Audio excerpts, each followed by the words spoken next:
What's up, y'all? Hope you're all well and in great spirits. Recently, I gave public comment wearing a pimp suit. It offended some community advocates that I did that. One said, I seem to have a personal issue with the board members because I named them by name. Well, the board members are where the buck stops as far as systemic racism in my community. They are the overseers of the agencies and the work they do. The board members I called out have not only served on state agencies that oversee local public health agencies, but on the boards of those local public health agencies as well. Now, the white advocate who said I must have a personal problem also said I was speaking up for folks with lowriders. I never said who I was speaking up for, and I would wager that raza who drive trucks, tractors, what have you, feel the same way as what I was conveying. But that's not the point of this video.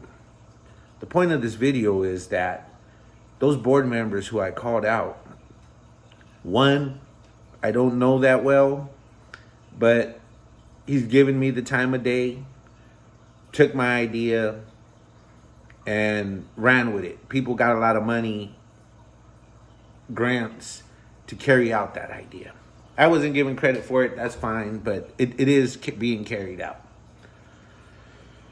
The other board member comes from a lineage where a lot of buildings are named after them. Their father was a hero to me because when he achieved this position, he was the first of his kind in the nation. And that made me feel like we mattered. That board member has only been friendly, courteous, encouraging, and supportive. Given my association with the places he has influence, it was an enviable position. If I ran into him in restaurants, he would introduce me to up-and-coming raza, many of who have become elected officials since then. He only treated me right. Probably doesn't know why I call him out. See, there's other board members there who've only treated me right, and yet I call them out. The community-based organizations that partner with the local government agencies, they've only treated me right, and yet I call them out. It's not personal. See, James Baldwin, who was a black philosopher in the 60s and 50s, I believe, was asked what it was like to be a black person in America. And I don't think it's exclusive to black folks because I feel this way. He says that to be relatively conscious, what equity folks call woke, but I wouldn't identify myself as woke because most people who use the term woke are actually sleepwalking. They contribute to the problem and think they're part of the solution. That is what I call out. So his quote was, to be black and relatively conscious in this country is to be in a rage almost all of the time, including in your work. He goes on to say, it's not just what's happening to you, but what's happening to everyone around you, and treated with extraordinary and almost criminal, and he actually says criminal. He says to be relatively conscious, you're always angry, not just because of what you see happening to you, but because of what you see happening to all those around you all the time in the face of the most extraordinary indifference, the most a criminal indifference in the face of ignorance of most people. He says white people, but I think it's most people. That is why I call them out. It doesn't matter that they're good to me. It's what I see happening to the most poor and marginalized communities. How their decisions totally disregard these folks. I've watched YouTube for a while. If I was really trying to blow up my channel, I would have compromised my integrity and popped up on channels that were hidden. There's a channel that I've called out. He always calls me a hater. But he's too dumb to understand that I talk to him. I won't talk to these other channels. And I don't talk to him anymore either. Simply because I saw who he was at first. And that is who I believe he is. Maya Angelou said, when someone shows you who they are, believe them the first time. As mentioned, I could have a lot more views right now if I would have went along with, oh, we're for the raza, this is for the raza, this is for the raza. I could have jumped on there and said, hey, I'm for the raza too. But for me, that would be compromising my integrity. I've seen people hold up YouTubers, oh, this guy's righteous, but I don't know about his associations. I've heard that YouTuber say, I hate bullies. And I've also heard him say that, hey, that bully is good to me. So I'm cool. That's not who I am. I love the beat, the vocals, the musical aesthetics of SOS bands. Just be good to me. But I couldn't disagree more with the message. If you're good to me, but a bully to everyone else, I don't want to be your friend. I don't give a fuck how good you are to me. I don't like how you treat others. I've seen YouTubers say, people hate me for this. They ain't us, we ain't us, they ain't this, they ain't that. I don't hate you. I don't have anything personal against you. But I have seen you exploit the raza for money in the name of serving them.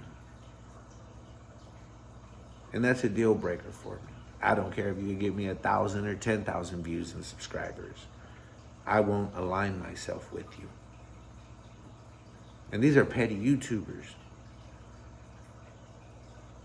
This video is because I was called out for calling very influential politicians who would come to me after giving presentations and speeches and say, what'd you think?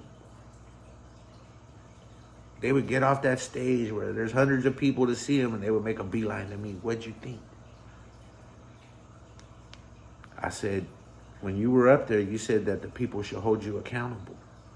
Did you really mean that? Yeah, I meant that. Well, why are we standing amongst all these poor people who are missing from all these processes? That was the last time we talked. These are people who could have helped my careers. There's someone in Washington right now working directly, or one person removed from the president, who told me, hey, do you want me to intervene on your behalf with this person? The person he was talking about is named, or was named, one of the 100 most influential people in the world. I had people offering to intervene with them on my behalf, let them know. And I was like, nah, I'm cool, man. I'm gonna fight my own battles. Now I'm waiting to hear from law school if I'm accepted or not. I'm a little worried about it because that's just gonna be $1,000 a month extra that I gotta pay for the next 4 years. But it's worth it. That I wanna invest in me. I could buy a lowrider. Buy a bunch of jewelry. A bunch of fancy clothes. I'd rather buy an education. That's a side point. The main point is, as much as I love the song Just Be Good to Me, I couldn't disagree more with the message. To close on a raza note, Carlos Castañeda was a Chicano writer during the height of the Chicano movement who often spoke about spiritualism and cultura. He would go back to Mexico and learn things, right? One of his quotes that I like the most is, "The average man is tied to his fellow being. The warrior is tied to eternity." See, it would be really, really easy for me to be good to the people who were good to me. But I don't know their motives for being good to me. If someone bullies other people but not me, it might just mean that they can't bully me. It might mean that they like my rhetoric and want to exploit it for their own personal gain. I don't attach myself to people.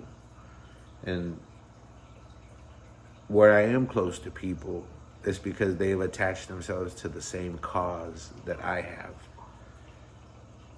What binds us is our loyalty to this cause, not our loyalty to how we can help each other come up. That's what hurts the people. When you put a person over everyone. The other day I was clicking through YouTube and I saw this YouTuber that I genuinely like as a person. I find them simpaticos. But I hear them tell them, this average and mediocre person, how great they are and how they wish they were like them. And, you know, I thought, for people who are always bashing trans and talking about their machismo, it's pretty unmanly to suck up to another man so much for views. I mean, to be a sycophant is not manly. To be a flatterer is not manly. A genuine compliment, that's great. But to be a flatterer, it tells me off the top that you're there for your own interest. You are pursuing something from that person. So that's the gist of the video. I wanted to clarify the comment that was made about me, that in calling out board members by name, I must have a personal issue. I don't. I'm mad at the extraordinary indifference I see to the most marginalized people in my community. I've probably seen more than most because I did have influential positions that allowed me to peek behind the curtain. And I was asked flat out, it doesn't seem like you could play the long game. Seems like you're gonna get hung up on integrity. They were right. It ain't my place to trade off this group of people to help that other group of people. Justice is justice, and that's my cause. Hope you have a good one.